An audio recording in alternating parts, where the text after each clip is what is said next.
Uh-oh. It's time for the Early Bird Special. Bringing you the best stories from the world of sports and sports entertainment. Now, here are your hosts, Sparky and Burdick.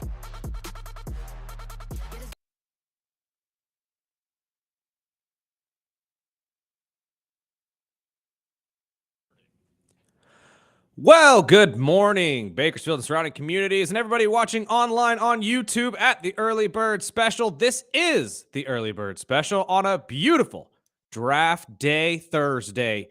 I'm Chris Burdick. That's Sparky. Sparky, good morning, my friend. Happy draft day. Happy draft day. It's finally here. Yes, sir. Let them know what they're in for today. We'll definitely talk mock draft, as you had mentioned. The listeners wanted to hear a mock draft from us. And we lied to you, or at least I lied to you. I told you we weren't going the full first. I got on a roll. You guys challenged me, and I got on a roll. I went the full first round. Sparky got up to what, 20-something? I stopped at Pittsburgh. So 21, which is a fair place to sit. And we included trades. We included our own our spin to the draft. But we'll start with some NBA news, NBA playoffs, and then we'll throw in some miscellaneous stories. But it is draft day, so it is draft talk. Absolutely. So text in who you want your team to pick up today in today's first round of the NFL draft. Just text it in right now to 661-842-2000. We promise we'll get to those all day. And if you're right, I might just have something for you. Yeah, there you go. I'll just let you know I'm getting some shirts made. And if you throw out your team, give you a little EBS if you get swag. it right, which is not easy. No, it's not. And honestly, that's why I agree with you. I think if they get the prediction right, and we'll write down all of your guys' predictions at the end of the show so we know who did what or who said what. But if you get your prediction right on who your team is going to pick at what pick as well, because that's a big factor here. You have to decide, are you picking at the choice or where they were, whatever number they're at, or do you think your team is going to get a trade going somewhere along the line? And I'll let you know, these shirts, you'll be the first ones hot off the press. They're not even printed yet. Nope. I just put the order in yesterday, so you'll be the first one in town. And we may have multiple colors for you to have early bird special shirts. So text in your team, the number of the pick number, and who you think your team is going to be drafted, and just text it in 842-2000. We will go up and down your guys' picks all throughout the day. However, as Sparky said, there was plenty of NBA playoffs to talk about from last night. Let's just start in the East, my friend, where my Cavaliers obviously going up 2-0 over the Miami Heat, winning that game 121-112 behind Donovan Mitchell's 30 points. And the team scored a NFL playoff record of 11 three-pointers in one quarter. When I tell you, and now mind you, this game started a little early for me. I'm still here working when this game started. I have to produce the Ralph Bailey show. When I got home, I turned off. I didn't get home till about 5:36. Right. And when I had the NBA on, it wasn't streaming the Cavs game. No. So I had to watch the ticker on the side. The Cavs Heat game was on NBA TV, while the other two games were on. I know they were on Max streaming. I don't know exactly. And I'm going to bring that up because since you said Max, so we switched TVs. I have a teenager, so when it was dinner time, I go back into my room, my cave, and I started watching the basketball game, and I switched over to Max. Max has these weird cameras where the NBA coverage, it's almost like 3D. Mm-hmm. So I was like, what? Am I about to have a seizure? No, like, what is wrong with my TV? You know what's crazy? I did notice that, and I usually watch it on my phone, and then I'll go home sometimes and throw it up on the television like you do. But most of the time, I'm watching a lot of these games on my phone, so it doesn't really compute to me, or I really don't notice that much because it's your phone. It's not that high tech yet.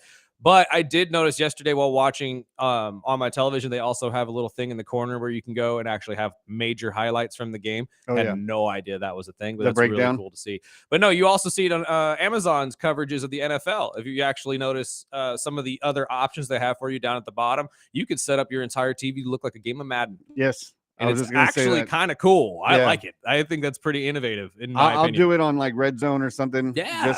Just to see who's on the field at the same time. And it'll have their name when the receiver's going in motion, and it'll have the name, and it looks just like Madden. Yeah, absolutely. And I think that's really, I think that's them trying to reach out to, my generation and younger, because obviously we grew up more with a high-tech base, in front of our face, a lot of video games, a lot of different styles like that.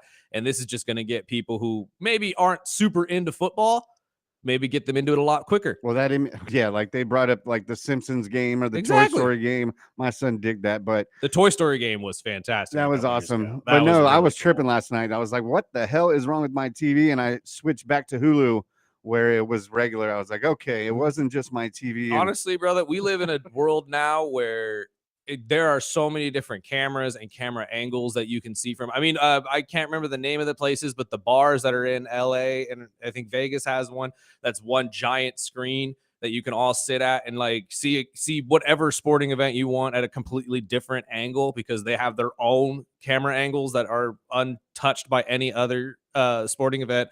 Looks like the VR. Right. You can sit courtside if you can't afford those courtside seats. You ever wonder where those cameras are too? No. I kind of wonder sometimes where I'm sitting there. I'm like, I've only done the VR game once just to see what it was like. I played a drunken bar fight on my son's VR game. No, that's you can just walk around the bar and punch people. Oh, good Lord. It's intense. But yeah, I looked into getting us some tickets for WrestleMania at one of those venues in LA. And they are not cheap. No, they're not. But it's like, ouch. The experience itself is worth the money that you're paying. So that's kind of the point I'm making is kind of like the Max situation. If you're watching it on Max or, compared to television, it may look a little different, but that's because they have kind of a different feel to it. You want to get different people watching these games and essentially just pulled in quicker, just like we do with Amazon with movies. Good to know that they're spending money on upgrades. Absolutely. It's not just going into the rich owner's pocket. No, absolutely. And that's, it's still going to the rich owner's pocket. Of course, but they're at least expanding to the younger viewers. And much like the other stuff going around with our economy, now you know why you have to pay a little bit more for Max this year because, that this is what they're doing. They're upping that and they're giving you better movies. So I see it as a solid trade-off, but that's always what I've said about Netflix as well. But Donovan Mitchell looked studly, dude. I mean, as always, this guy comes out to play. He's probably the most unselfish superstar in the league. And I don't say that in a sense of he passes the ball more than anybody else. You have to remember that Donovan has had multiple chances to leave Cleveland since being there. There wasn't a lot of success early, but the fact that he stayed, grinded with these young guys and Evan Mobley and Darius Garland, who both are shining in this series as well, like it is really starting to show not only the selflessness in his play, but just how a star can really benefit from staying in one spot for a handful of years so you can mesh with other players that could be up to your level. Because honestly, Darius Garland and Evan Mobley specifically could be superstars in their own right here in the next 2 to 3 years. They're already all-stars, but like once they take that next step, hopefully this year when they take on Boston, that's really when everybody wants to see it. But if you really focus on getting them over the hump like that, could you imagine Cleveland 2, 3, 4 years down the line with 3 superstars and dang near 4 or 5 other guys who could be starters in the NBA? I mean, you'd have a resurgence of essentially what we had with the Golden State Warriors a couple years ago. They're definitely built for the future. Absolutely. And going back to the game, when I checked in, they were up by 19. Mm-hmm. I took a shower, put the lasagna in the oven, and I came back and they were only down by 2, or they were only up by 2. Yeah, and Miami, I was like, okay. Miami's one of those teams that'll never go away. But again, this is what we were talking about the other day, right? The one thing that they're really missing right now is a superstar that'll push them over the hump and get them the lead. Tyler Hero was fantastic again in this game. I think he ended with like 33. Bam Adebayo, though, absolutely missing. He grabbed 14 rebounds, but he only had 10 points. You can't have that from your secondary starter. You need your secondary star. I'm sorry. You need much more from him. And honestly, against a team that he usually eats up, he usually eats the Cavaliers alive. So I expect Eric Spoelstra to find out what went wrong in game 2 and make his adjustments as they go back to Miami for game 3. I'm pretty sure that game is Friday or Saturday. I might be wrong on that, though. Give me 1 second. I'll double check. But here is Eric Spoelstra on what they plan to do to bounce back from game 2. We'll get to work. We have a couple days, and we just got to figure it out. There's a couple,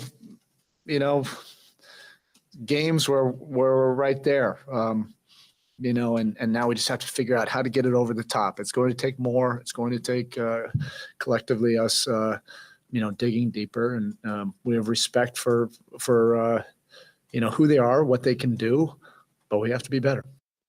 The game 3 is on Saturday in Miami. And honestly, as a Cavaliers fan, I'll just come out and say it. It's going to be a rough chance for us to pull off a sweep in this series, especially going back to Miami, who notoriously are much better at home. They still have a losing record at home, but they had a losing record on the season as a whole. So it's really hard to justify if they are good away or better away or at home. I say they're better at home, just like everybody else. However, Cleveland does look good, and it's going to be hard for Miami to come back in this series, regardless if they win 1 or 2 coming into games 3 and 4. Well, keeping it in the East, we reported yesterday that Tatum was out going into Wednesday's game against Orlando, but they needed somebody to step up, and sure enough, Jaylen Brown did the job. Putting up 36 points and 10 rebounds. When I got home and I turned it on, it was right when Porzingis busted his forehead and had to and shout out to Porzingis too, man. He was really that igniting factor throughout this game. 20 points from him, and he was the reason why they had the lead early and really started to dominate that game. But him getting knocked in the head, I was still wondering what happened there. I don't know if you saw it. I saw it, and it looked like a elbow dropped when they were going up for a rebound, and he just landed wrong. But they ended up pulling it out, winning 109-100, and took the 2-0 lead. And this is Orlando's coach on bouncing back. Yeah, I mean, good, but we could always do better, which we did. There was moments in both games where we have to be better offensively because of their physicality. And that was really what it went down to. I'm hoping that Tatum gets back and they end up sweeping Orlando, but Orlando's not going to just lay down. They were in the game, and you can always go back and forth with it, whether that was Tatum or not, missing Tatum, but Jaylen was on fire. Jalen's always on fire when he needs to be. And honestly, he came into this game with that mindset, telling Coach Mazzulla that he will do anything it takes to win game 2. And he did exactly that. This guy is a superstar, and nobody can doubt that anymore, I think, especially with their run last year with the championship. I know Jason Tatum gets a lot of credit as the superstar of the team, but I think Jaylen honestly is the unsung hero of this team every single year. I think that Jaylen commands a lot of attention. I'm sorry, Jason commands a lot of attention just being who he is, but Jaylen is that silent killer that the Celtics honestly need, because I don't see Tatum with that kind of a mindset. Not that he can't have it, but Jason Tatum down the stretch of games is more I would say like Jokic, he's more the distraction than he is the guy who takes the final shot. The guy you want to take the final shot if you're the Celtics is Jaylen Brown. And I think in this game, he desperately needed to step up, as you said. Game 1, he obviously struggled along with Jason and Porzingis. They were bailed out by Derek White, but it really just came down to the mindset of him coming into this game too. Not allowing the injury of Jason Tatum to really dictate how this game was going to go, because everybody went into this thinking, well, Jason's out, so this may be a win for the Orlando Magic, including us. We were saying that on the show yesterday. Unfortunately, the Orlando Magic didn't have what it took to get the job done, though. So at this point, you're going into Orlando down 0-2, and it's going to be much like the Miami Heat, really hard to crawl back from that. And, going over to the West where the Warriors took on the Rockets. And, the Warriors started out slow, and then Butler went down, and it was kind of back and forth. And I'm going to say, just as a Butler fan, going all the way back to when he was with the Bulls, I know there is a real thing about playoff buckets. Mm-hmm. He is always showing up in the playoffs. But I will say, as a Bulls fan, there was always that time where you really needed him, and he goes down with some weird-ass injuries. And I love the guy. I will always be a Jimmy Butler fan. And maybe it's bad luck. Maybe it's just that. But he is injury prone when you need him. Again, I will say that. Because there was 3 years in a row where it was Bulls, Heat, when we were actually good. And he was never there when we needed him. No, I see what you mean by that. But this situation, I think, is a different one. I mean, this was a freak play that he crashed in, or he went up for a rebound, and Thompson went underneath him, and obviously they just collided. He came down, ugly landing on his tailbone. It's a pelvic contusion is what they said. He'll be getting MRIs today to find out if he's going to play in game 3 at all. I necessarily can't blame Jimmy for this. Oh, no. It was just a bang play that unfortunately he landed bad, and it could have been worse. Honestly, it could have been way worse. You see a lot of players in these types of situations try to put their arm down to catch themselves and you break your arm. I think a pelvic contusion is like you'll be able to play on that, I think, in 2-3 days, which is what they need. Obviously, their game 3, I believe, is on Friday. And I think they play Saturday. are they Saturday as Yeah, well? because we'll have that game right here on ESPN Bakersfield Okay, with coverage starting at 5 p.m. right after draft day. So 2 days of rest and ice on the hip. I think he's going to be fine. He comes out in game 3. Honestly, and they go back home. Yeah, Chuck said it on the broadcast yesterday. Had they lost game 1, I think Jimmy would have come back out and tried to play this game. I don't think this injury is that bad. I think they were just saying, you know what? We're already down big. There's no reason for you to really make this worse potentially. Let's just rest you for a little bit. Let's go get an MRI, make sure you're not worse, and then we'll go from there. I don't force it, but going back to that game, man, there was 6 technicals, a flagrant 1, a minor scuffle, and the fans chanting "F you, Draymond." It was hilarious. It was hilarious. Constantly. It sounded like a WWE show. And good for Houston, man, pulling out the 15-point win, and now it's a series. Yeah. So I'm looking forward to this. And then after the game, this was Draymond talking about the Butler injury.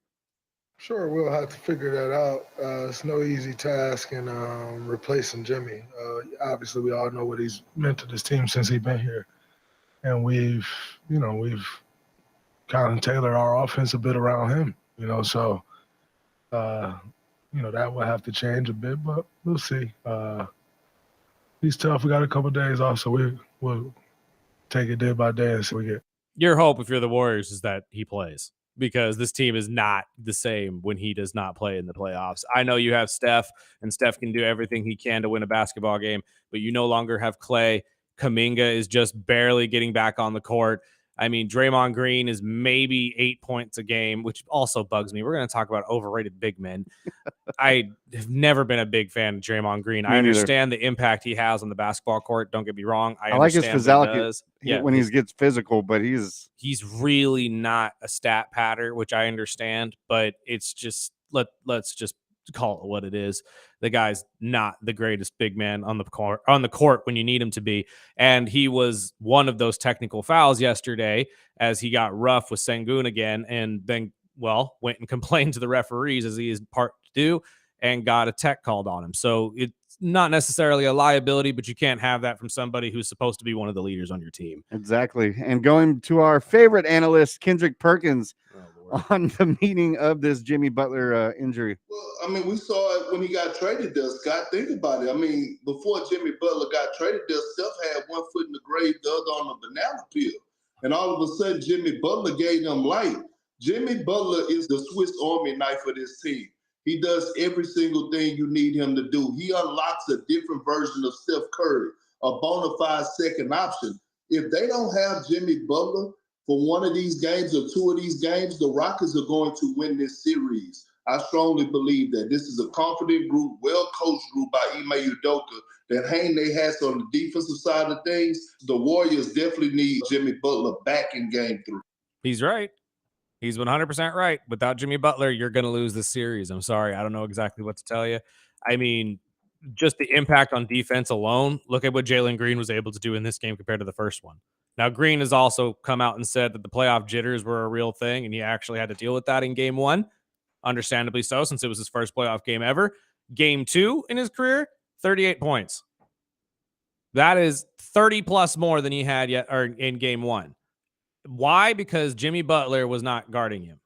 Now, also, the Warriors were without their starting point or shooting guard, and he had an illness, apparently, Podziemski, who had 14 points for him in game 1.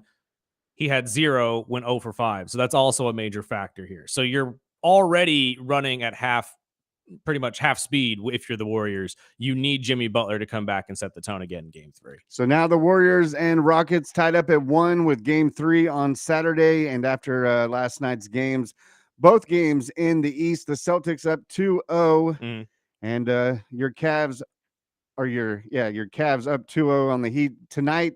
Game 3 of the Knicks at Detroit. They're all split up at 1, and then followed with OKC at Memphis up 2-0. Tip-off is at 6:30, and then they'll wrap up the triple header with Denver at the Clippers where it's 1-1 back in LA at 7:30. We're going to take this quick break. We'll get back into some NBA rumors and some miscellaneous news right here on the Early Bird Special, ESPN Bakersfield, 12:30 a.m. 101.1 FM.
Welcome back.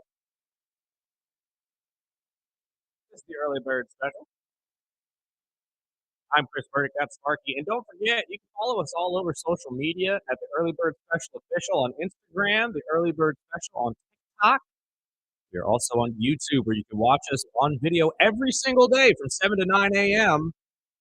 at the Early Bird Special. Sparky, there's been plenty of talking points in the NBA outside of the playoff games, however.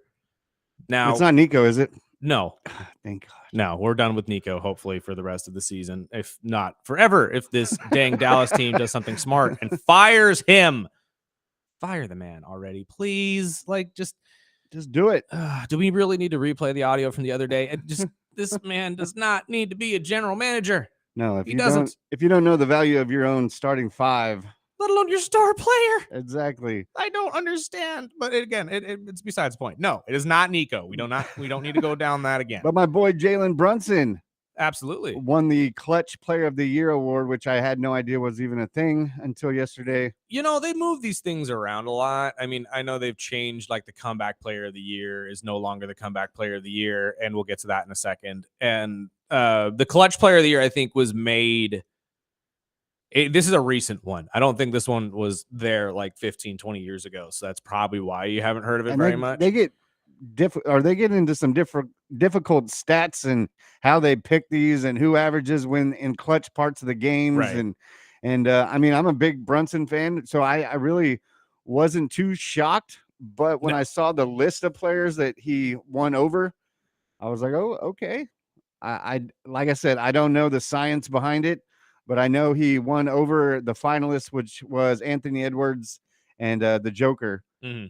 But I mean, I'm hoping that we get some clutch Brunson here in the next couple days, especially with their matchup against the Pistons tonight. Yeah, honestly, again, I'm still riding with the Pistons. I like what I saw out of them in game 2. And I think this is one of the only series that we don't agree on. I understand, but it's just, I understand why Jalen Brunson won this award too, because of how the Knicks are played. If you really have watched the Knicks all year long, there's one guy that leads this team every single day, and it's Jalen Brunson. No matter how many stars they have on the starting 5, Jalen is the guy for them, and he is one of the most clutch players in the league. I see why you would think the Joker or Ant would win it over him. I just feel like Jalen is the guy every single time. I've said this about Denver. Denver, when you're really down to the last seconds and you're down by 1, do you give the ball to Joker or do you give the ball to Murray? Realistically, most of the time, you're going to give it to Murray. Then sometimes you'll give it to Joker, but most of the time, you're going to give it to Murray. Now, Minnesota, it's the other way around, obviously, because it's Anthony Edwards. That's your guy. He's going to take the final shot. But I don't think he makes them as much as Jalen Brunson does. So I do agree with the choice of Jalen Brunson being the clutchest player of the year this year. So I don't know. That's just my thoughts, though. But the series as a whole against the Pistons, I still say if you're a Knicks fan, you're in trouble. Because this Pistons team is playing the exact style of basketball that needs to be played in order to beat you. I'm sorry. And yeah, I mean, with this series, I think obviously New York's going to have to pull one of these games and hope that they can stay healthy and not fatigued, which is a tough thing with Thibodeau's coaching. But I mean, that game, the game 2, went back and forth, but there was a lot of mistakes, and I think they come out hot. Mm-hmm. But if they lose tonight, I think they're going to be in real deep trouble. Well, yeah, you lose tonight, you go down 2-1 to the Pistons in Detroit. It's going to be really hard to win game 4. If you're the Pistons, you need a major game from Cade Cunningham again today, as you had in game 2. But if you're a Knick fan, I still have to understand this. I don't know why Tibbs does this, but you need to go towards Karl Anthony Towns. You need to start getting him more involved with the offense. I know Mikal Bridges has really solidified himself as maybe the number 2 there in New York. But if you want to talk about offensive talent, there's not a lot of big men that can match up to Karl Anthony Towns. Now, I know we've talked on this show about his lack of toughness and his inability to really like bang underneath with the big guys. But if you scheme it correctly, Karl can drop 30, 40 points for you. And I just don't understand why the Knicks don't utilize that. I just don't think he fits with that Tibbs type of strategy. Yeah. I mean, even in past years whether you go to Minnesota where he had Taj Gibson, which is a tough Gibson. Guy, me too. And then going even back to Chicago when he had Noah and players Boozer. like Boozer. Those are the players that fit perfectly in the Tibbs coaching. And so I mean, I love Cat, but I just don't see. I mean, he was getting worked in game 2, and it was because of the toughness, and they know it. They know they can, Detroit knows they can attack him. Mm-hmm. And that's going to be, something that they're really going to have to look into with game 3 and flip the switch. Right. But I mean, again, as I've said, just because you can't necessarily hold up physically with these guys, you can still scheme him to actually work out on offense. You can scheme it to, you can utilize his quickness and his shooting ability to at least get him going and get something rolling for the Knicks, because you need someone other than Jalen Brunson to drop 20 to 30 points here. And it just really comes down to that. Who's going to be that guy to step up the most in this series? Obviously, Jalen Brunson's going to get his points and get his moves, but is Cade Cunningham for the Pistons going to be that guy? Is Tobias Harris going to step up this week and be that guy for the Pistons and really lead them as the veteran leader and change the mindset? We will see what we will see going into game 3. But there's another award that I have to highlight here that was mentioned yesterday.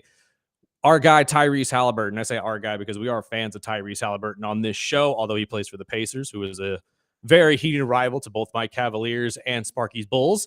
But the league had, or I shouldn't say the league, The Athletic, which is a very notable sports journalism group that is run through, I believe, the New York Times. I think that's who owns it. They did a poll with NBA players, all what do they call that? Anonymous. It was an anonymous poll by NBA players, in which one of the questions was, who's the most overrated star in the league? In which 14% of the people who answered said Tyrese Halliburton, making him the number 1 choice. I believe number 2 was Rudy Gobert with 10%. And Tyrese was told this yesterday. He is not worried about it, as he shouldn't be. But what are your thoughts, my friend? I mean, I don't think Tyrese deserves the title of the most overrated star in the NBA. No, and I think that was one of the things where he came out with this last game and, put the game like, I'm not overrated. And I could put several players in that list, but yeah, I totally disagree. It's just, I mean, we talked about this the other day when Kendrick Perkins was coming after Jaren Jackson Jr., calling him overhyped. I think that these guys are very moderately actually seen. Like, I don't think that they're overhyped at all. I think they're exactly where they need to be. They're stars for their team. They really are. Tyrese Halliburton is the superstar for the Indiana Pacers, whether he scores the most points or not. Pascal Siakam is a star, but when you really look at the Indiana Pacers, the first person you think of is Tyrese Halliburton, and it has been for the last couple of years because his play in the playoffs, to be honest with you, that's really what has set him apart as a star. That's why I don't understand why people would think he's overrated. I get it, because in the sense that he doesn't score a whole ton all the time. He averages, I think, about 18 points to 19 points a game, which is under what you would want your star to score. But when he's sharing the rock and the rest of the team is scoring just as much as he is, and it's because he himself is the facilitator of that offense, I don't think that makes you overrated. I think that makes you pretty dang valuable to your team. So I have to disagree with this poll. Well, we'll get into the awards in a little bit later to wrap up the hour, but we've got local comedian Tyson Hayes and a local Charger fan. So we'll get his insight on what he thinks his team should be drafting, plus any updates on the well and any upcoming shows he's got rolling right here on ESPN Bakersfield, 1230 a.m. 101.1 FM.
All right, talk over this song.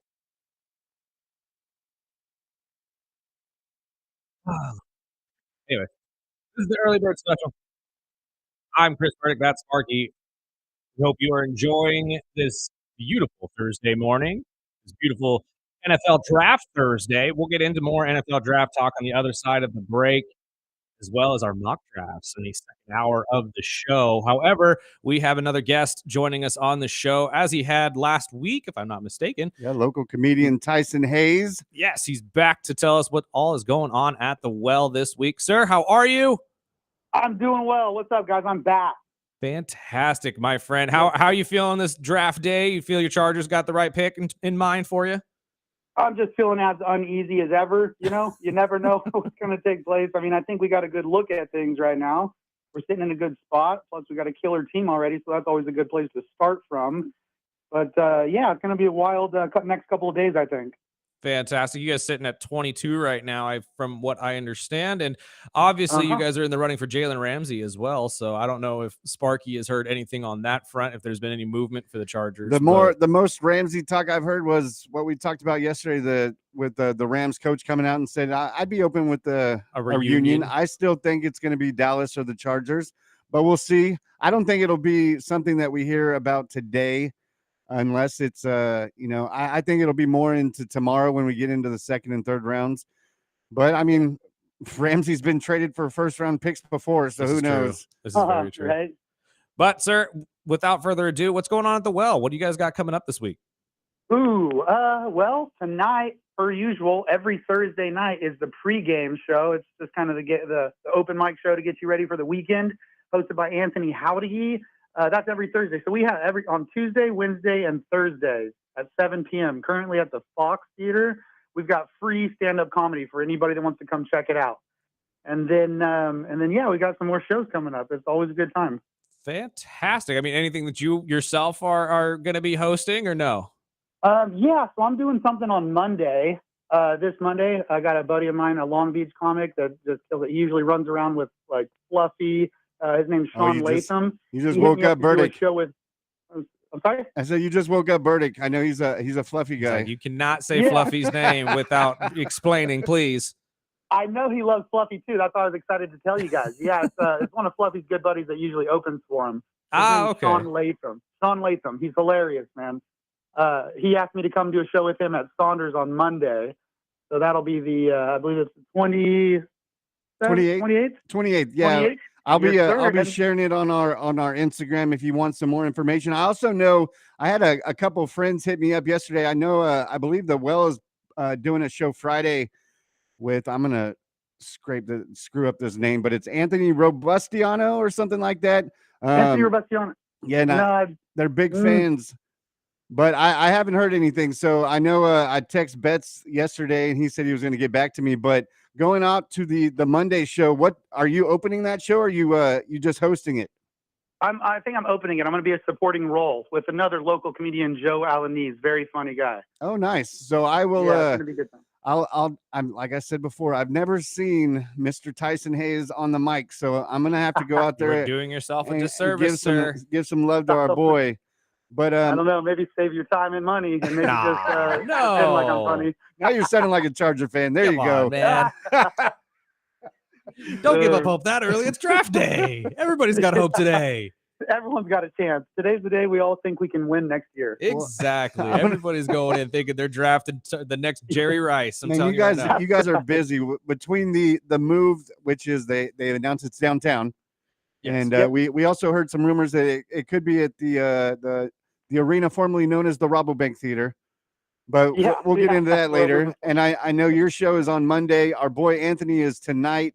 Then we have Daniel Betts. He's opening for Tom Green on Tuesday at the Nile. Tuesday at the Nile. I mean, I wanted to mention that too. That's going to be an amazing show, dude. That's like just a generational talent right there, Tom Green. Yes, and we've got tickets for that one, so we're all excited. You guys are some busy dudes, and I mean, I really appreciate it. We've got Chris Flail coming on tomorrow at 7:30. So I know he has a show on Friday as well, so he'll be talking that. I believe that one's at Timbler. So as the Well, the move over to the Well is taking place, you guys are just popping off everywhere, which I'm a community guy. I like to go out and check out all the different venues. Obviously, I'm a number one. Well, I run the fan club, so I'm really a big fan of you guys, and I'm glad that you guys didn't take a couple months off. You guys are just going 100 miles per hour everywhere. Yes, sir. We stay grinding out there, man. If the location goes down, and then we got to figure out what we got to do until the next one comes up, which should be right around the corner, and it'll be downtown as well. So in the meantime, pop up. I've been saying the same thing for over 2 years, so I'm hopefully you guys' move is a lot easier than ours over at Woolworths. But I wanted to throw you a curveball. What's going on with the Dodgers? Oh, the Dodgers? Yeah, man. Dodgers are doing exactly what we thought. We got the Padres, I think, in first place still, but we're not that far behind. I'm not worried about it. This is like, it's a marathon, and we're talking about just getting off the starting block. Well, I have a buddy. I have a diehard Dodger fan, and he's like a brother to me. And he's like, dude, I am so sick of these Cubs. I'm like, he said, I'm glad it's over. We went 4-4 this year with the Cubs already. I just hopefully we don't have to face them in the playoffs. And I also have to say this as well. This is exactly how you guys saw this going, because I heard quite a few Dodger fans claiming 162-0 here a couple weeks ago. That would be incredible. But I think we're going to be the first to 100 per usual. Yeah. The Giants were just in first place. That was a fluke. Get out of here with that. They were just in first place the other day. And I mean, I was just in San Diego, and they're all diehard Padres fans down there, so they're happy being in first place for half a game up for maybe a couple weeks. But the Dodgers, it's about consistency. I mean, the pitching stuff is insane, so it's going to be a long race to the end, and we'll be on top when we get there. Sparky, save this audio, because this will be coming back if they end up losing to the Giants and or the Padres at the end of the year. No, I will be bringing this up. However, before we let you go, my friend, I'm going to have you do one thing for us. As we like to do on this show, we like to prognosticate and, fantasy book, as it were. So put on your hat real quick, your general manager hat of the NFL. What do you think is going to be the biggest shocking move of the night? Is it going to be a trade? Is it going to be a pick? Who do you think is going to be that one team that just shocks the world like Atlanta did last year, taking Michael Penix? Yeah, that's a good question. I think as we get closer to the start of the draft, we're going to see some movement. As for example, the Chargers, we have 4 picks in the 6th round, and that's good to have and everything. But it's also good trade leverage that you can. I feel like maybe even we can get up front and maybe get us like Ashton Genty or something super cool. I know that we already have Najee Harris, but I think that would be a really cool pick to have, a nice backfield there. There's going to be definitely some movement here in the next few hours, and we're going to find out about it soon, but you never know. It could be such an out of left field move, but we shall see. It's coming up in no time. That's what we love about draft days. You never know what's going to happen until it actually happens. Well, we appreciate your time, brother, and we'll promote your show on Monday, and we'll definitely talk to you post draft, and hopefully the Dodgers will be on a streak by then, and we'll talk to you then. Awesome, sounds good. Thanks for having me, guys. We'll talk to you soon. Thank you, brother. And we had another text going back to the Warriors. He said his family's in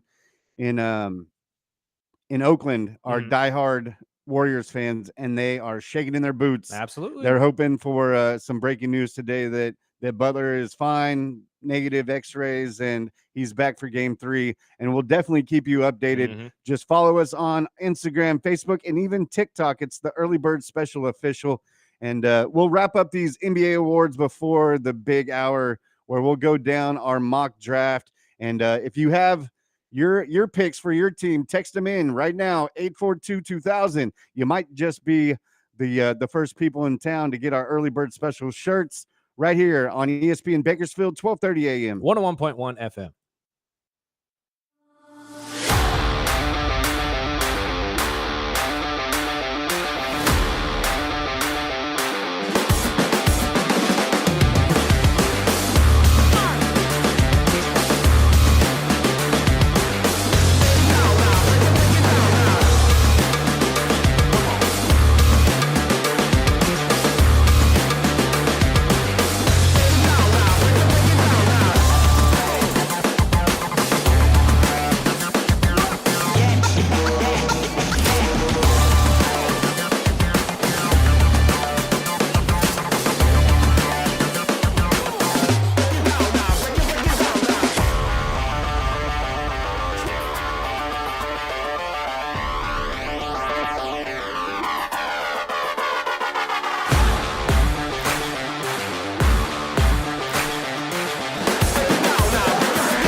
welcome back. This is the Early Bird Special on this beautiful NFL Draft Thursday.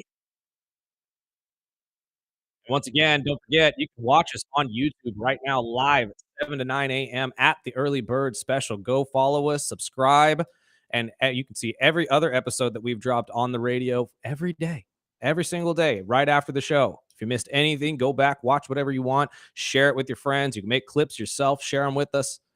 We will gladly see anything or love to talk about anything that you guys enjoy on this show. Before we jump over to the NFL draft, though, I sent you this audio yesterday, Sparky, and I'm glad we both had the same thought process that we had to pull this because this is just too funny. I'm a massive fan of the All the Smoke podcast. Matt Barnes and Steven Jackson have been doing great things ever since this thing started. They've had the best That's stories. a great mix-up. I mean, they know how to get these guys comfortable and get stories out of them that nobody has any business telling. They had Rachel Nichols on the show. This is the one of many times they've had Rachel on the show. Rachel's a frequent guest on the show quite a bit, but they were talking about these end of the year awards and how they have been changing over the years. And I know I kind of teased it a little bit earlier of how the comeback player of the year wasn't always the comeback player of the year. Or I'm sorry, rather it is something different now, the most improved player, rather the comeback player of the year. And Rachel kind of explained to Matt why that is, and I thought this was pretty funny. So let's hear from Rachel Nichols real quick, and we'll get our thoughts on the other side. The year that the goalposts move around a little bit? Totally. Okay. I mean, most improved player is a great example. Mm-hmm. First of all, the history of that award is phenomenal. Weird. This used to be the comeback player of the year comeback award. That's right? what it Remember was. that? Okay, yeah, I do remember that. You know why they had to stop naming it that and giving it out? It kept going to guys who had like cocaine problems in the 80s. And then they would sort of clean up and the league had to talk about, and everyone had to talk about why they were the comeback player of the year. The Powder Award. Yeah, exactly. The Powder Award. I mean, it makes a lot of sense if you think about does. it. I mean, the NBA obviously had a really bad cocaine issue back in the 70s, 80s, 90s. I mean, yeah, even Jordan talked about it in his documentary. All of them. Every team had something wrong, dude. Like I remember the stories of that were shared during the Last Dance documentary of when Michael walked in, I believe, as a rookie and saw everybody just gambling and doing all this type of stuff that they shouldn't have.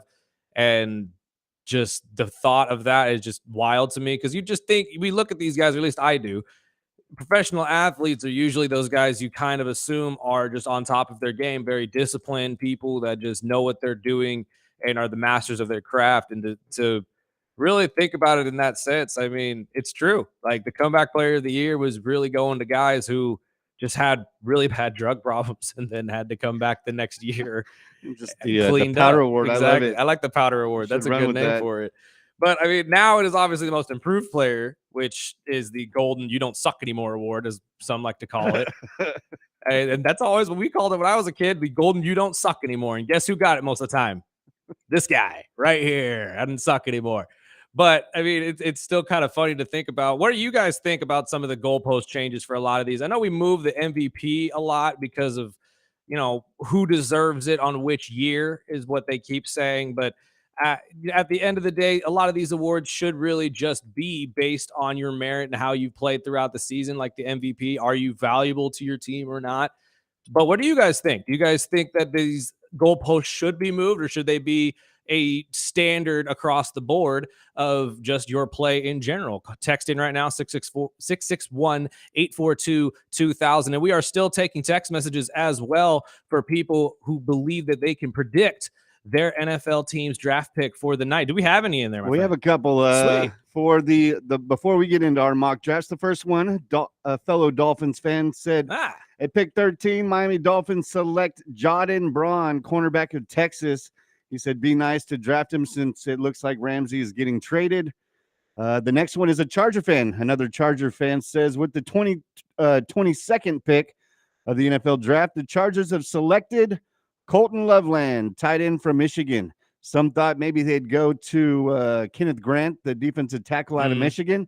But you see a pattern. Harbaugh looking at his kids from Michigan to bring back to SoCal. Honestly, a little bit of a spoiler for mine. That's exactly who I have for the Chargers as well. I have a trade up with the Chargers. That was one of the very small amount. I think we talked about this earlier in the week. You know, how this draft is led up.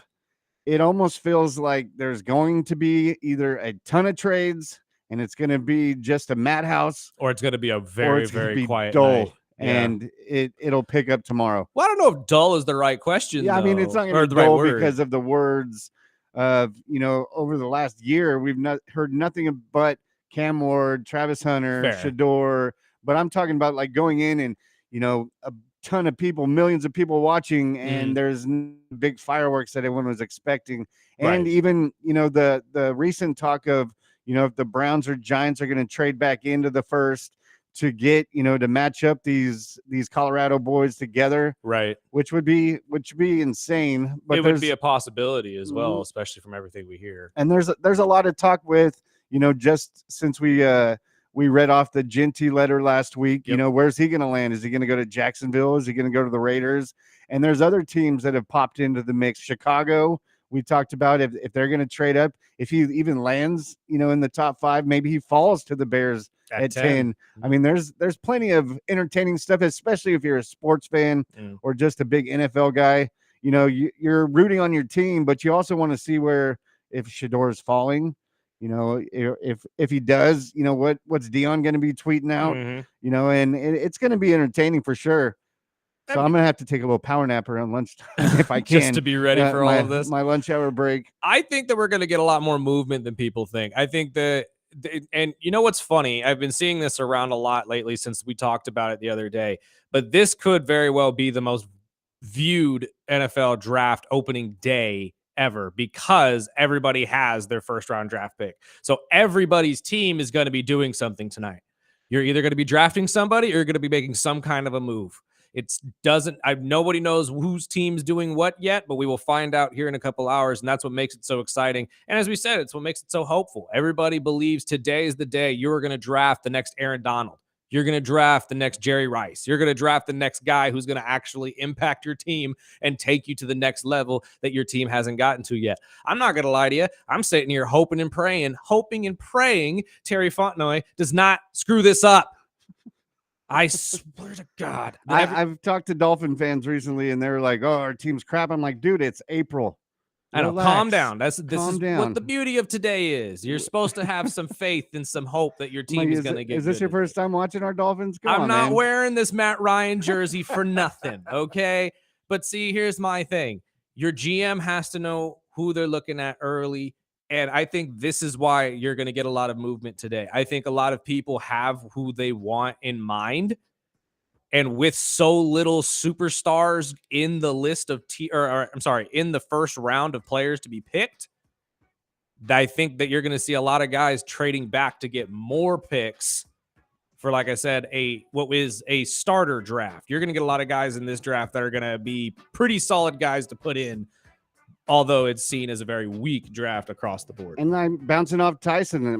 My Dolphins got 10 picks. Exactly. I don't think we're going to have 10 picks. No, absolutely not. You'll be trading some of those away. Absolutely. So, especially if they trade out, maybe they move back into the second or third. And we'll see. And that's what the beauty of all this is. Everybody's team is going to be doing something. But we both made a mock draft for you guys that we will share with you on the other side of the break. You're listening to the Early Bird Special right here on 101.1 FM, 1230 AM, ESPN Bakersfield, and streaming live video on YouTube at the Early Bird Special.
Welcome back. Early Bird Special Hour 2 on this NFL Draft Thursday. And without further ado, you guys asked for it, and we will deliver. Myself and Sparky have gone through and made our own mock drafts for you guys. And honestly, I don't usually do this. I usually just kind of follow it loosely because I know my team is never going to pick the guy that I want. It's never the guy I want, and it always bugs me every year. Actually, you know what? I take that back. I take that back. You're right. Fortnoy at least has taken two guys that I've wanted. He took Drake London and he took Michael Penix. I will take that, and I will take it to the bank. I didn't want Kyle Pitts, but we got Kyle Pitts. I wanted Penix, but I mean, yeah, but you guys were highly on the Tua train at this time. Choo choo. However, going into this draft, obviously everybody knows who number one is. It's Cam Ward. The Titans, and I mean, that's who you have too, Sparky, I assume. Of course. They've already said they're not trading out. They're not moving on. They want Cam Ward. They're taking Cam Ward, which means that you will see Will Levis either ride the bench or get moved here in the next couple of days. Also, here there's some ties to the New Orleans Saints there in that regard. So maybe the New Orleans Saints make some sort of a move here in the next couple of days. Who knows? But it does seem like the Titans will be getting a brand new quarterback in Cam Ward out of Miami. Which is, it seems like a perfect fit. But going to pick number 2, this is where it's kind of, okay, how's this draft really going to go? Exactly. So pick number 2, I have the Browns going with Abdul Carter from Penn State. I think it's just a perfect fit with him and Miles. And there's so many different ways you can go with it. But I think with Abdul Carter, you sustain that defense you want in Cleveland, the big dogs. And if they want to, they have the ability to trade back into it, or they just wait because they do have the first pick in the second round. You know, I like that pick, and I really like the idea of pairing Abdul Carter and Myles Garrett on the defense. However, I'm going with Travis Hunter. I think Travis Hunter is the best athlete in this draft. I think that Cleveland likes that. And really, I don't want to say he is the biggest lock of potential star in the NFL, but he is dang near one of them. And if you're the Cleveland Browns, this just kind of makes sense. You would allow him to play both sides. He would fill two positions for you that you need. I also think that you need to figure out a way to do that. That's also going to manage his fatigue, because you can't allow somebody with this kind of a talent to burn out the candle at both ends too long.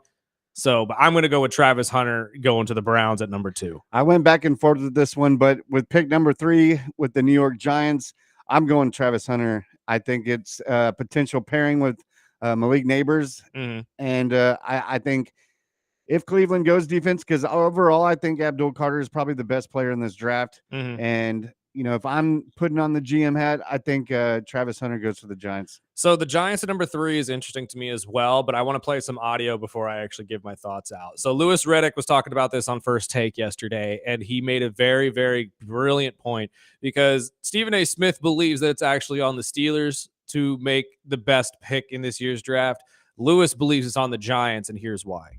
And now that they have signed Russell Wilson, now that they have Jameis Winston, now that who knows what they're going to do with the number 3 overall pick, more than likely not pick a franchise quarterback. And if they don't pick a franchise quarterback there, whoever they do pick, whether it's Abdul or Travis, you have to nail that pick. You have to nail that pick. That pick has to be a yellow jacket type of pick, a Hall of Famer type of pick. And then they still have to address the quarterback position. And then they still have to deal, when you're talking about the division, Stephen A., they have to deal with the reigning and defending champions, a Washington team that's on the rise now, and a Dallas team that can rise up and beat anybody at any time. There's no question it's on Joe Schoen and the New York Giants. I agree with him 100%. This pick for the Giants has to be a game changer for your entire franchise, especially after moving on from a game changer for your franchise and Saquon Barkley very, very stupidly. So this is why I believe Abdul Carter is the only choice for the Giants here, especially with Travis Hunter going before. Now, obviously, if you are correct, Sparky, and Abdul goes 2, this is going to be Travis Hunter at 3. You need a player that's going to absolutely just change the entire, I don't know, this cloud of gloom over the Giants. You need somebody that's going to wipe that away and bring the fans back into believing that you have something here. And I genuinely do believe the Giants do trade back into the first round later to pick up a quarterback of their choosing. I'll get to that in a second. Yeah, and I think if they do, I mean, if you're right, Abdul Carter would be perfect for either one of those teams. But I think if they are looking to trade back in, and Hunter's there, I think Hunter with Neighbors is going to be a just perfect setup for a young quarterback to walk in. And going to pick number 4, the New England Patriots. This is a very interesting pick to me because if you are Vrabel, I don't know if you pick here. I think you trade back and get more picks. I don't know about you, but I could see a lot of these teams trading up or down. That's why what's making this draft so entertaining. With my mock, I went with defensive tackle for Michigan, Mason Graham. I just think the Vrabel defensive mind, I think just adding more help to that defensive line. I know they just signed Milton Williams, but I think if they can get Graham, I think that with the Vrabel type defense, it could be, the Patriots dark horse to be one of those top 5 defenses. I agree with you, but I think they're going to be that team regardless if they take a defensive player or not. I think Vrabel coming in with the mindset he has and just the coaching style he has, I think you're going to get that. Plus, coming off of a team that had Jared Mayo as your coach, who's also defensive minded, you're not exactly losing a step here. You're actually sprinting towards something much better. For all of you Patriot fans out there, including Kyle Kerr, if you're listening, sorry, because I hope you guys don't hate me for what I'm about to say. Here's the first trade of the draft, in my opinion. The New England Patriots trade with a pick swap, getting other picks as well. No idea exactly what else you're going to get out of this. With the Chicago Bears. The Bears move up to number 4, and they select running back Ashton Jeanty from Boise State, stealing him away from the Jacksonville Jaguars. And here's why. I think, as I said when we started this entire discussion, the New England Patriots would benefit from more draft picks overall. As well, you're not exactly losing a huge step here going down to number 10. I think you can still get a pretty solid starter for your defense or offense, whichever route you want to go, if you are the New England Patriots at the number 10 spot. So you're not really losing a whole ton here. And if you're the Bears, you are finding that final piece of your offense you need to really make yourself a problem in the NFC. Because as we said yesterday, they have the receivers, they rebuilt the offensive line. You now have a brand new head coach who's a brilliant offensive mind coming out of Detroit. And if you can pick up a good power back like Jeanty to be right next to DeAndre Swift, I don't know a lot of teams that can match up with that, especially long term. Because that is a long-term offense for the Bears that could be very, very dangerous. Well, since you brought up the Bears, here's Orlovsky and what he thinks the Bears will be doing in the first round. I like Jeanty there. I like Tyler Warren a little bit more. I would say fiction on the question of the playoffs. And Genty's a really nice player. I mean, very difficult to tackle, ability to run away from people. This is an offense under Ben Johnson that's going to try to emulate the run game that Detroit had. They don't have the offensive line, at least all 5 of those pieces that Detroit had. Let's keep this honest. The Bears are going to become a playoff team if Caleb Williams goes and becomes something he hasn't become. Right. He goes and becomes a very much so in the pocket, operational quarterback that plays on time and rhythm. Is he capable of doing it? Yes. Will he do it consistently? That's to be determined. If he does, I think the Bears become a playoff football team.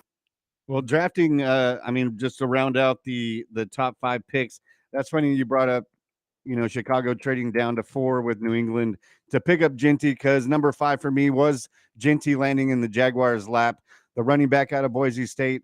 He's a top 5 player, as many analysts are looking at, and he's a Jacksonville native, as well as he would upgrade the run game that, has struggled. And Trevor Lawrence's only Pro Bowl came when they had a supported top 15 running back core. So I can see it. But I can also see teams that are running back needy. They want in that stud like Jeanty. I could totally see that the same way. If Chicago is sold on him, they're going to trade up, and that would be, I believe, the team that they would trade with is New England. It would have to be, because everything I hear out of the Jacksonville camp, at least, or I shouldn't say out of the Jacksonville camp, out of people who cover the Jacksonville camp, it has only been Jeanty. That's the only choice that really they are pondering at the moment. And it really makes sense. You have a brand new head coach who's also offensive minded, much like the Bears, who is looking for a consistent running back because he has no ties to Travis Etienne, who is injury prone a lot of the time. And as we said a couple weeks ago, you need to do something to help Trevor at some point. Like, this team has not gotten better since their first round exit against the Chargers a couple years ago. They have yet to actually give him a number one receiver. You thought Christian Kirk was going to be that guy. So I think the moving on from the general manager was probably the best move they did this offseason. And I think that it's going to probably mount to a positive for the Jacksonville Jaguars going forward. But obviously, in my mock draft, because Chicago will be jumping up to 4 to steal them, I have them taking Mason Graham, the defensive tackle from Michigan, at 5. Not only would Mason be the best player on the board at the time, but it also fills a desperate need that they have on defense as well. Their front 7 is okay, but it hasn't been what it should be. And I think Mason Graham could really fill out that team very well and help them move forward on the defensive side while they try to fix and figure out something on the offensive side for potentially round 2. Well, we've rounded up our picks for the top 5. It was a little bit different, but kind of almost the same with Burdick throwing in a Chicago trade at 4. We'll run down the next few picks after this, and feel free, if you know what you think your team should be drafting, text it in with 661-842-2000 right here on the Early Bird Special, ESPN Bakersfield, 12:30 a.m. 101.1 FM.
Welcome back.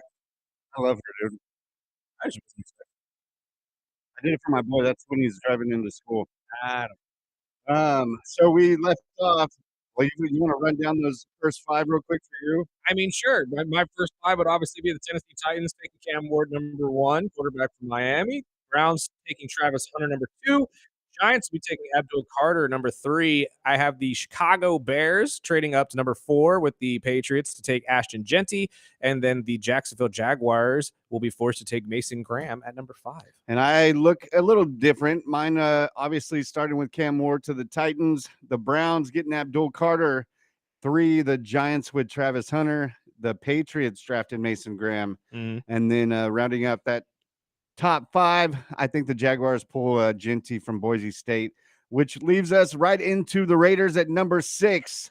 I'm going to go back, way back, when Pete Carroll took over the regime in Seattle and took Okung. I think the Raiders will be smarter and go with the LSU offensive tackle Will Campbell. Ooh, that's a good pull, too. I forget that his first pick was Okung when he became the head coach of the Seattle Seahawks. That is a very, very interesting pick, and I like that a lot.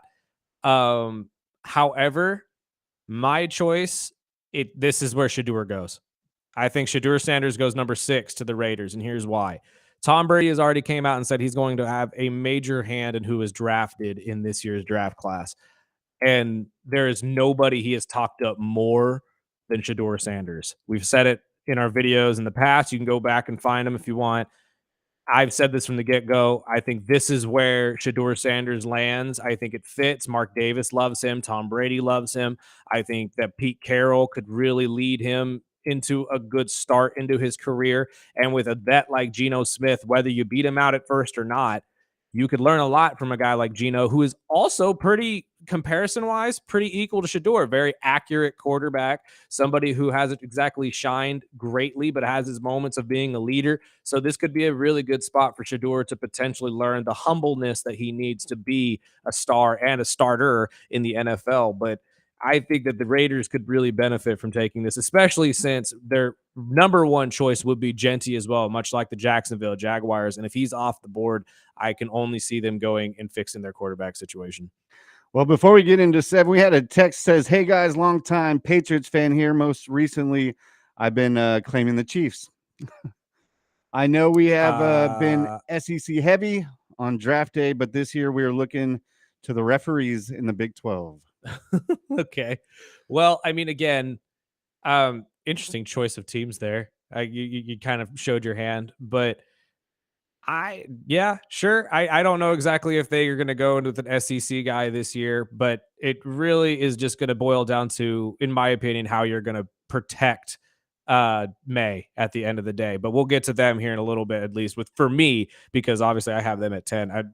I got the pick number 7 with the New York Jets. I'm going to go back-to-back offensive tackles. I think they take the dude out of Missouri, Armand. I think he's just a big boy, big bully, 332 pounds. And I think with Aaron Glenn coming over, I think that's what he's going to start with, his offensive line. They need it. I mean, look at Aaron Rodgers and how many hits he took, and just look at the past decade. You know, it's been an offensive line. They're like the Dolphins. They get the big names, and then they forget that you have to block those guys to keep them healthy. And I think that's just an easy pick for the Jets. No, I agree with you 100%. I think the Jets go and fix some offensive line needs here, but obviously I'm going to pick a different player. I'm actually going to go with Josh Simmons, the offensive tackle from the Ohio State University. Why? Half of your team is already from Ohio State. They've all been coached under the same regime, and honestly, it wouldn't be the worst pick. I think Will Campbell, Simmons, and the boy from Mizzou that you just mentioned right now are all equally as good. I think they're all going to be pretty solid starters for you in the NFL, and it just makes a lot of sense that you would keep the Buckeye thing going and just pick the kid from Ohio State. So I think it's going to go with Josh Simmons first. And then over to pick number 8, where it's Carolina, but this is my first trade. I think that's where Dallas trades down and gets the linebacker edge from Georgia, Jalon Walker. He's a versatile defender, and I think he would just pair perfect with Micah. And it's not the big name like the Shedeurs, because I still have Shedeur on my board. And I think the reporters and the sportscasters will be like, okay, they're going to take Shedeur. And I think they're going to change it up and go defense. That's an interesting choice. I also have a trade going into this pick with Carolina because a lot of what I've heard is that Carolina will be looking to move down in this draft to pick up some more stuff. I think the Colts actually end up trading into this pick and end up going with tight end Tyler Warren from Penn State, who is easily the best tight end in this draft, would help the quarterback situation a lot, getting a big body in there. And there are a lot of people, including the Saints at number 9, who have really been targeting Warren. But I know the Colts really, really like this guy. So I could see them making a move with the Carolina Panthers to jump up and steal him before the Saints have a chance to. Yeah, and I could see that because I know the Colts have been heavy favorites to grab a tight end. At pick 9, I think the Saints finally get Shedeur off the board. I think it's just that rookie quarterback contract. You just told me during the break that, there's not going to be any updates for the Carr's shoulder injury. Nope, has come through that we will not get an update on Derek's injury. And I think to quiet that noise would be to draft Shedeur at 9. A rookie quarterback contract would be definitely helpful for New Orleans right now. And I just think that that's probably where he lands if no one trades up to get him before that. I would agree with you if I didn't obviously take Shedeur off the board already with the Raiders at 6. And at the same time, I stand by what we said the other day. I think the Saints need a couple more pieces outside of quarterback to really make it work. And I think they really like some other guys that they can get later in the draft as well. Maybe a Jalen Milroe or a Tyler Sow in the 2nd or 3rd round. I think this is where you take your wide receiver. I think if you're the Saints, this is where you find your wide receiver 1. And the only wide receiver 1 I see in this draft is really McMillan out of Arizona.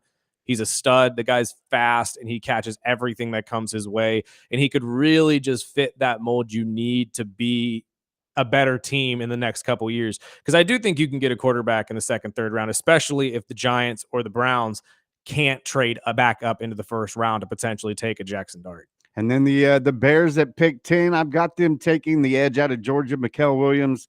He's still projected as a top 10 pick, and I think if they don't, I could totally see what Burdick was saying before, trading down in 4 to get Genty. But I think if they stay put, I think they take the edge out of Georgia. See, obviously here I have the New England Patriots because of the trade with the Bears. I think this is where the Patriots pick up their tackle to help protect Drake May, and that's going to be Will Campbell out of LSU. Will Campbell is technically the number 1 tackle on the board in terms of Mel Kiper's big board. I think he ends up going off 2nd only because, as I said before, the Jets would benefit from keeping the Ohio State thing going and getting everybody in the same area, because obviously if you're coached by the same people, it might be easier to teach them how to run your game a little bit easier. And on top of that, I think that Will Campbell just really fits a need for the Patriots. You need to protect Drake May and keep him upright. The offensive line last year for the Patriots was abysmal, and this could really go a long way getting some sort of,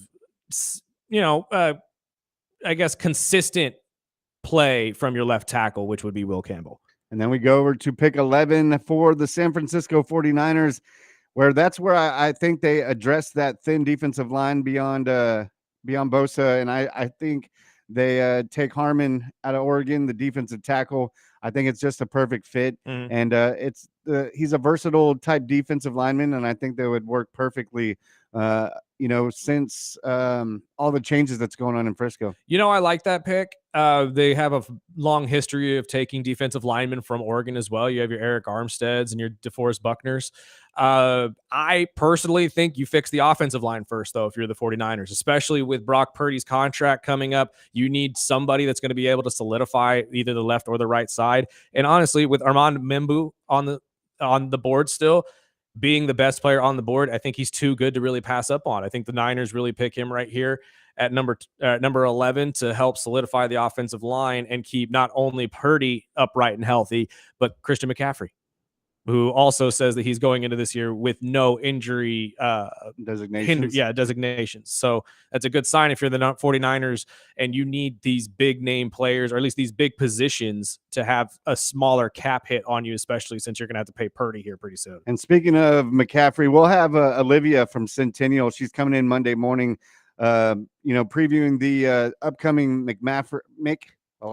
Christian McCaffrey football camp that's going to be here at BHS. She's actually doing a football drive to help out some students that may not, be able to afford cleats and football gear. So we'll get into that on Monday. But going back to pick 12, where I have the Panthers after trading with the Dallas going back.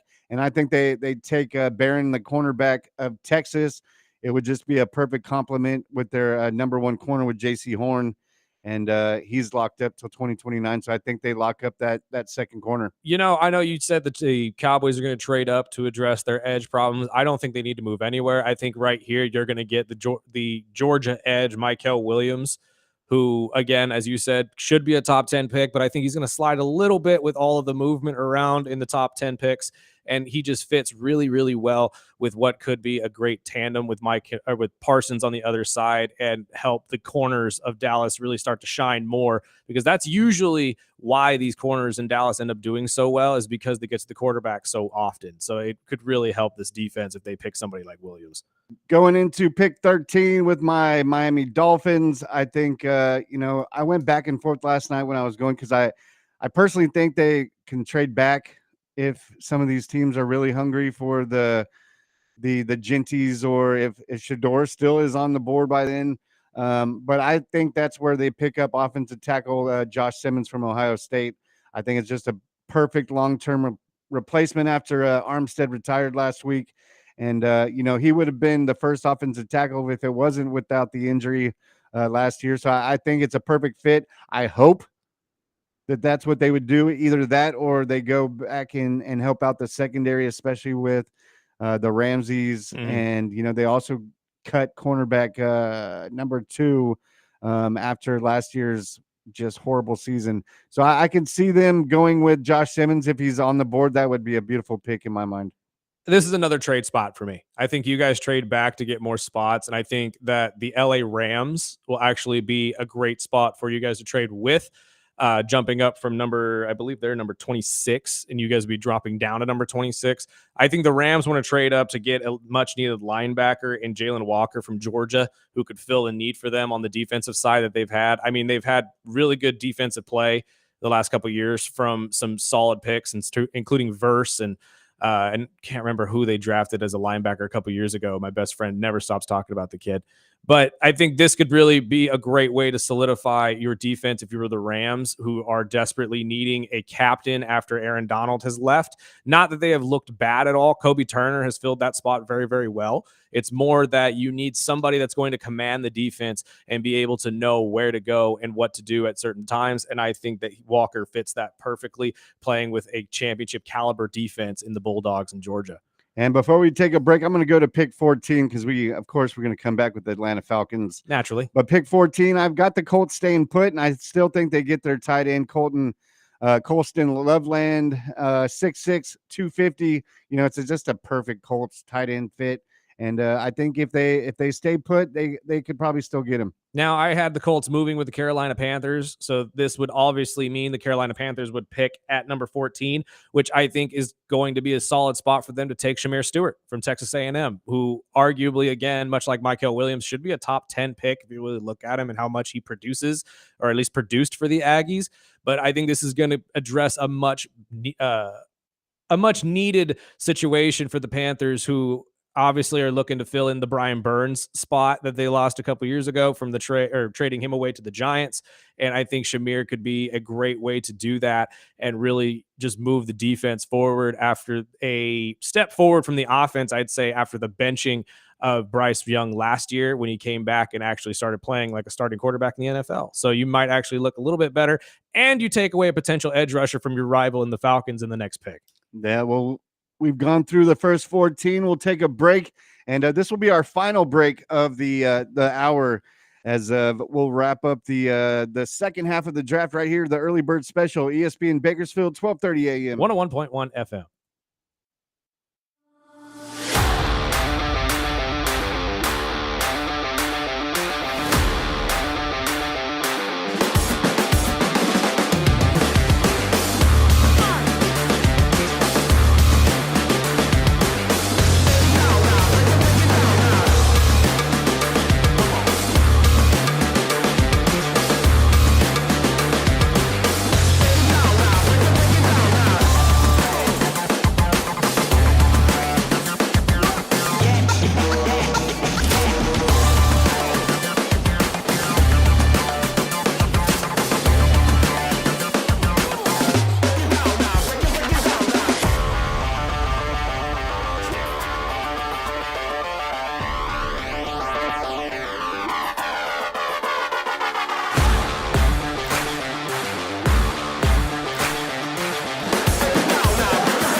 Welcome back.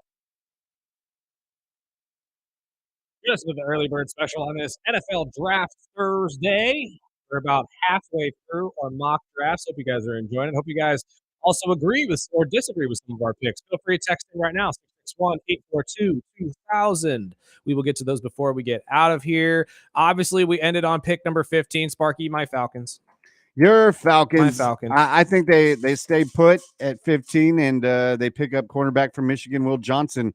I know recently owner Arthur Blank has indicated the defense will be a focus in the draft, and I think it would be a perfect fit for Will Johnson at pick 15. You know, I like that pick. I really do, but I don't have Atlanta staying in this pick. I think Atlanta needs more defensive players, and right now are only sitting with 5 draft picks in the entire draft. Now, there's a team that has way too many draft picks, and that's the Seattle Seahawks.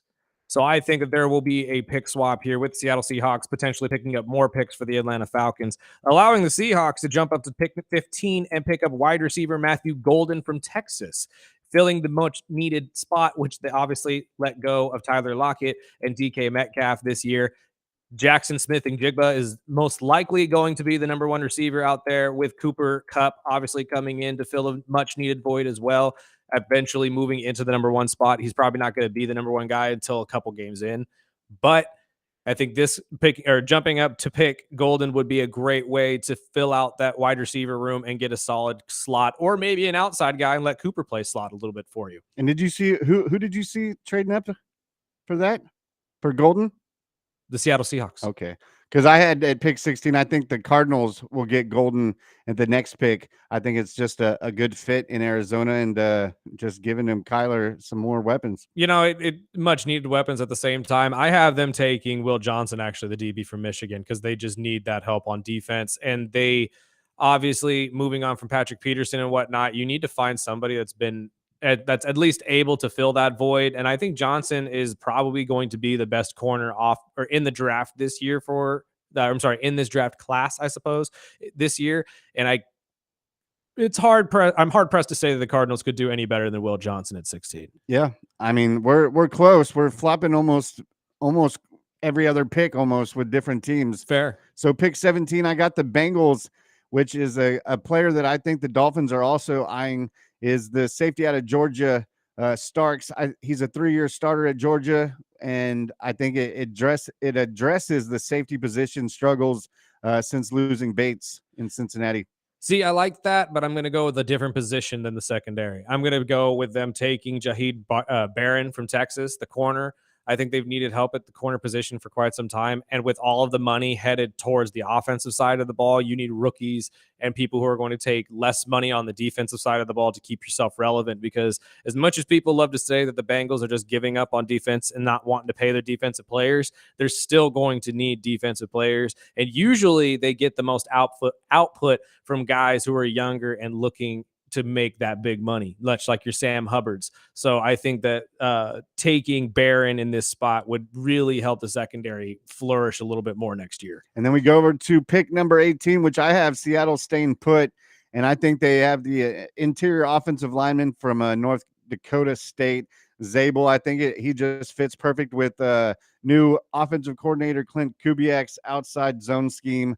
Having an interior offensive line that can move with the line, I think it's just a perfect fit with Zabel. Now, I have Atlanta here at 18, obviously trading with Seattle a couple picks ago. I still say that Atlanta has not had a good defensive pass rusher since John Abraham, and that's saying something. Vic Beasley obviously led the league 1 year, but he only led with, I think, 11.5 that year, so there's not much to shine at there.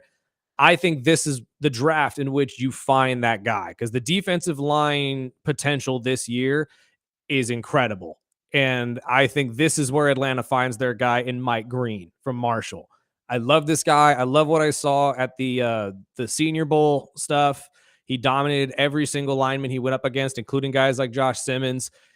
And honestly, I know he's got trouble off the field. He apparently has been in the middle of 2 sexual assault allegations, both of which he says that never happened and he's been absolved of.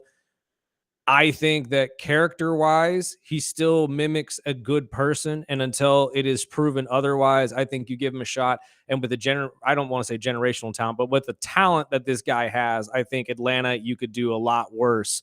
And you need to address this pass rush situation on the opposite side, because that has been a constant problem for the Atlanta Falcons. And see, I only went to Pittsburgh at 21, so this is pick 19, and I think this is where the Chargers trade down with Tampa, and I think they pick up the tight end from Penn State, Tyler Warren. It's just a Harbaugh type, tight end that can play all styles, and I think he would work perfectly in the Chargers and help out Herbert. See, I like my 19th pick here for the Bucs will be a Jahad Campbell. I like the fact that the Buccaneers really don't need to move anywhere in this draft, because I think they know they have the pieces that are going to lead them to the playoffs again. They're just looking to fill the void of players that have already left. And I think that Jahad Campbell really could come in and fill that void that David has been left on the team. You need somebody that's quick. You need somebody that can hit hard. And I think Campbell can do exactly that coming out of Bama. And then pick 20, I've got Denver taking a big-bodied target for Bo Nix. I think the Arizona wide receiver McMillan would be perfect with Peyton and Bo Nix. And I think all the talk with Cortland Sutton, I think if he can learn under a year, I think they he'll eventually replace Cortland Sutton in Denver. See, I think this is the first year that we're going to get multiple running backs in the first round in quite some time. And I think that the Broncos are going to be the second team to take him. I think Omarion Hampton goes here at 20. The Broncos have had inconsistent running back play for the last couple of years. They haven't liked what they got out of Williams, and I think it's time to restart. I think Peyton could really benefit from getting a guy like Hampton at UNC who runs hard. He is one of the top rushers in terms of post-contact running, and I think you need that when you were the Broncos. You need somebody that's going to be able to eat up a hit or two and still truck on for 3-4 yards. So I like Hampton here. And then my final pick in the mock draft with the Steelers at 21, I think it goes to Hampton, the running back out of North Carolina. I think it fits perfect with Arthur Smith's run-heavy type offense, and it allows Jaylen Warren to remain in change of pace type running back. And I think, with them losing Najee, I think I know it's not the fireworks everybody's expecting, but I think Hampton would be a perfect fit in Pittsburgh. Honestly, Pittsburgh, this is going to be the weird one for me, because God only knows what's going to happen after they pick up if they pick up a quarterback or not. Obviously, I have Shedeur Sanders already off the board here, so I'm not 100% sure exactly where they go. Stephen A. Smith said yesterday that it's really going to boil down to them filling at the quarterback position. I personally believe they try to fill the need at wide receiver, because from what I understand and from what I keep seeing is George Pickens might actually be on the way out. It does not seem like he wants to stay and be a part of this team anymore. He unfollowed them on Instagram yesterday, which we all know if you watch and follow sports, especially recent sports. It's the first step. That's the first step of the death penalty right there. He doesn't want to play for you. He unfollows you on social media. That is a sign from everybody, no matter what they say. Oh, I just did it because stop. You did it because you don't want to play there, which means I'm assuming there's going to be some moving on from George Pickens. So with that being the case, I think they take Emeka Egbuka, I apologize, the wide receiver out of Ohio State here. They've been connected to this guy for quite some time. I don't know how many times I've heard Tone Diggs bring up his name on the Pat McAfee show in the past couple months, who is a diehard Pittsburgh Steelers fan and somebody who follows them very closely. I wouldn't be surprised with everything going on with Pickens right now if this is not their pick going forward, especially if someone like Shedeur Sanders is off the board. However, I do want to point out here that the Pittsburgh Steelers are really just one quarterback away from being in the contendership again, whether that be Aaron Rodgers, whether it be Shedeur Sanders. So realistically speaking, I have to echo the sentiments of Stephen A. Smith. You may be one of the biggest teams that needs to hit here today is the Pittsburgh Steelers. Because if you are not going to lock down Aaron Rodgers for at least the next year or two, you need to find a franchise quarterback. Now, I don't know if this is the draft in order to do so, but this is essentially what Stephen A. Smith said yesterday on First Take of what he believes needs to happen for the Pittsburgh Steelers. You're the Pittsburgh Steelers. You went out and you got DK Metcalf. You got Pickens, who's already a stud when he wants to play.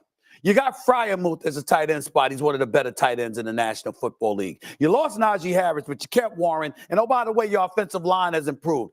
It's really just about a quarterback. So to me, when I think about the NFL draft, here's the bottom line for me with the Steelers. If you don't get a quarterback, you failed. And honestly, that could be true. So maybe I'm wrong and they take a Jackson Dart here, especially if Shedeur Sanders is off the board. There's a lot of conversation going around the league right now, though, Sparky. Is Shedeur going to be taken in the top 10 or is he going to drop? I think a lot of this is just hoopla to get teams to kind of shy away from Shedeur a little bit. I think teams do like him. It's just they're worried that other teams are going to step in to take him. But I don't know. As you said yesterday, my friend, do you believe all of this stuff going around right now that he may be too arrogant to be a starting quarterback right now? I mean, I've heard that, and I don't know if that's just something that they're just trying to use as a kind of a smoke screen so they can get in. You know, it's the social media world, but I mean, I could see it. Definitely, I could see it, and it's one of those things. I know Colin Cowherd got into yesterday, and let's hear what he thinks about the topic. This is part of being a quarterback. Aaron Rodgers, by the way, read Ian O'Connor's book. Why did he drop in the draft? Aaron came across as too cocky. It matters. I can just already see the fence being built to protect Shedeur Sanders, who I like. But the scouts, they're not just making stuff up. Coaches don't make stuff up. Remember we were warned about Kyler Murray's attitude? Yeah, they were right. Cam Newton's ego? Johnny Manziel's focus, if Josh Rosen could stay healthy, Jay Cutler's arrogance, yeah, they were right on all those. And he's true. That's all true.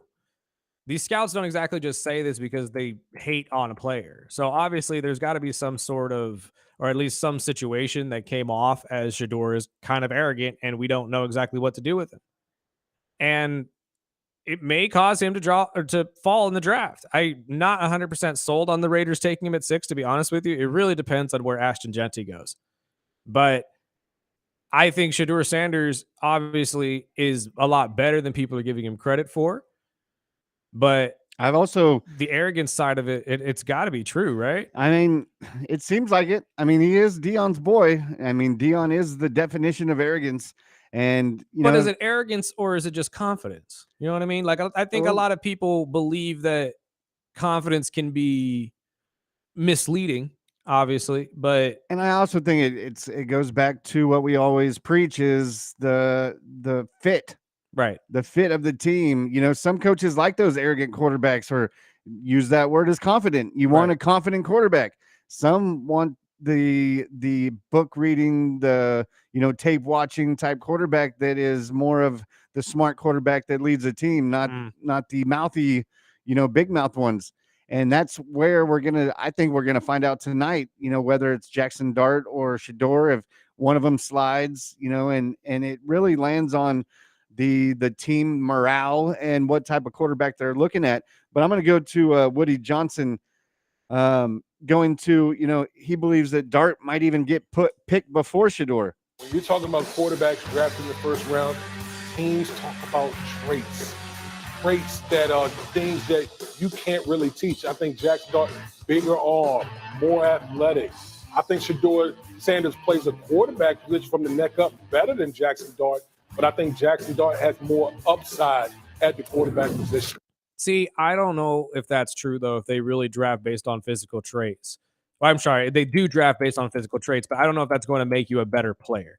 As we saw with Tom Brady and Brock Purdy, who both lacked in physical traits coming out of this, and scouts didn't really like what they saw, they're still two of the better quarterbacks that we've seen in the NFL because of their mentals. Brock Purdy took that test and dang near aced it, pretty much got 100%. That has to be said too. And I think Shedeur is in the same boat.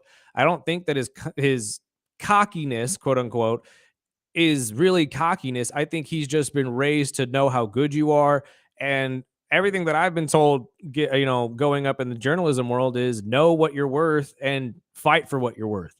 Well, so that's all I see what he's doing. Speaking of worth, that's why I want to go back to this Greenberg clip before you round out your draft picks. But Greenberg, kind of brings up the question, for the first quarterbacks that usually go in the draft aren't usually the best ones in that draft. True. Recent history tells us the best thing that can happen to a quarterback is to not be the first one selected in his class. Just last year, Jaden Daniels was the second off the board. He had the best rookie season ever. It surpassed the one from 1 year before that when C.J. Stroud was the second quarterback picked, and he lit up the league. The year before that, Kenny Pickett was the first quarterback taken. He is now on his third team, while Brock Purdy, the literal last player drafted, started in the Super Bowl as a sophomore. The last 8 NFL MVPs have all been quarterbacks. They are Josh Allen, Lamar Jackson, Patrick Mahomes, Aaron Rodgers, and Tom Brady. Do you know how many of those were the first quarterback in their class? 0. There were 9 quarterbacks who started playoff games last year for the team that drafted them. They are Allen, Mahomes, Lamar, Stroud, and Daniels, plus Bo Nix, Jalen Hurts, Justin Herbert, and Jordan Love. Of those 9, exactly 0 were the first quarterback selected in their class. Honestly, I won't go down the rest of my mock draft. I'll just highlight some of the major things that I've said because that does kind of pertain to what was being said right here. Because he's right. The best quarterbacks that usually get taken out of their draft classes aren't the ones that are taken first, but that's because the ones that are usually taken first are taken by teams that are absolute dumpster fires, i.e. the Jets and the Browns. So again, it is really, as we've said a couple minutes ago, depends on where these guys get taken, how good they are going to be developed. I mean, realistically speaking, Mac Jones for the New England Patriots could have been a really, really good quarterback for them had Bill Belichick wanted to develop him, but he did not want to develop him. He wanted to move on from him, and that's kind of how it went. It really depends on how much your team is willing to put forward in effort and just investment into some of these guys. Personally, I think Jackson Dart is going to get taken in the first round. I think that the Giants move back up into probably around 25, pick 25 with the Texans, where they can somehow snag Jackson Dart away from the Browns. They really like Jackson Dart. I see why. He's got, like what he just said, he's got the physical attributes to be a great quarterback, but it really depends where you're going. And if you're going to an organization like the Giants, are you going to be developed correctly? Because the Giants right now are one bad season away from not only firing their head coach, but firing pretty much the whole front office and restarting. Which they should have last year, I think. But oh, yeah, absolutely. When you have a top 3 pick, I think that's the perfect time to do that. Right. But going off, what you were saying about Jackson Dart and maybe getting picked in the late first round, this is Orlovsky on the comments of, if Dart falls to the end of the first. This is the reason why he would go late in the first round, easy with his feet and laziness. That's this hippity hop. It creates sloppiness, and sloppy feet create a sloppy mind. And so there's so much physical talent there, but these are the things that you're going to have to hone in if you are the Giants and work on, because the disparity for me is the one big flaw where there are clips when Jackson Dart is so convicted, ball comes out of his hands. And then there's clips where it's like you're seeing him almost try to process what's going on, or I don't necessarily know, and his feet are super sloppy and they're all over the place, and it either forces a missed throw or a bad decision. Those are absolutely fixable.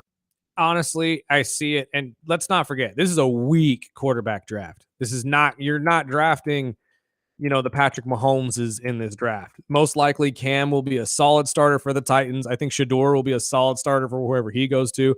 I don't expect Jackson Dart, Jalen Milroe, Will Howard, or any of the rest of these guys, Riley Leonard from Notre Dame, most likely will not see the field very much, if at all, in their careers. And it's not because they're not good. It's because, again, this is a weak draft. It's just not when that it comes type to quarterbacks. Of player. Yeah, it's not that kind of a year for them. This is more of a defensive lineman, offensive lineman, and running back draft, to be honest with you. If your team needs any of that, you're probably going to get somebody pretty solid this year. But I know we talk about this all the time because it's the quarterback position. And as we said yesterday, this is a quarterback-driven world. But if you're a Giants fan or a Browns fan, or really even just somebody who isn't sure your quarterback is going to be the guy for you, I'd slow down on believing you could probably find that guy in this draft, because I just don't see it with a lot of these guys. I mean, and a lot of it has to do with the small stuff, like Orlovsky said, the footwork, the ability to play in, hard conditions, the ability to actually lead a team at the professional level. I just don't necessarily see a lot of these guys being able to do that outside of maybe a Cam Ward and Shador Sanders. That's why when you brought that up, there was a good discussion yesterday on, how good Cam Ward can be. He's the only player that's pretty much locked in with his first round pick. Right. And going back to Dominic Foxworth, just kind of talking with the Cam Ward, and is he the best quarterback in this draft? Along with, could he be the next Patrick Mahomes? The problem with making the Patrick Mahomes comparison is what that conjures in our minds. I know Patrick Mahomes as a prospect wasn't a #1 overall pick. However, when you start saying that name, we have expectations of being one of the greatest quarterbacks we've ever seen. And the improv stuff is awesome. Cam Ward does do that. But there are a lot of quarterbacks that did improv in college, and there's a thin line, I think, between Patrick Mahomes and like Will Levis, who also does some improv stuff that doesn't turn out quite as well. So I think assuming that it's all going to translate for every single player is wild. And I'm going to take Burdick's words. Slow down. Yeah, slow down on that. Slow your mouth down. Like, he's not now. Again, Dominique is not saying Cam Ward is going to be Patrick Mahomes. He's saying the exact opposite. There were people on the show that were pretty much saying he is Patrick Mahomes like. You're not getting that kind of a player here. I like Cam Ward. He's a solid player. He's come back from incredible odds and different stories and whatnot, transferring to the University of Miami. I just don't think that he's going to be a superstar for anybody. I really don't. I think the Titans are going to get a solid starter here, but eventually probably have to move on from Cam Ward because this just isn't the right guy I shouldn't say that. This just isn't the right draft to find that guy that could potentially be an Arch Manning, essentially, for your team here in the next couple of years. We might be wrong. Who knows? Absolutely. But we got a busy show tomorrow. Tomorrow at 7:30, we'll sit down with the local comedian Chris Flail before his big show tomorrow night, as well as we welcome back Bolt Brady. Yes, who will be with us every week now at 8:30. We had to shift his time slot a little bit. He will be with us at 8:30 on Fridays to help you guys with any bets in which you want help with for the weekend. NBA playoffs, golf, NFL, anything football or basketball related. He can help you guys out with it, and he can give you the best bets. Because remember, this guy's in the top 5% of actual wins for handicappers. That's not something to shy away from here. Plus, there's NBA basketball. Plus, we'll go over. I'll save your texts, and hopefully, out of the 4 or 5 texts that we got with their picks, hopefully you guys are right, and we'll get some EBS shirts ready for you. Absolutely. But until then, guys, join us again back here tomorrow, Friday, 7 to 9 a.m., right for the early bird special. Bolt Brady and our favorite new comedian. We'll be right back. We'll be back tomorrow. You've been listening to the early bird special on 101.1 FM, 12:30 a.m., ESPN Bakersfield. Sparky, let's get out of here, my friend.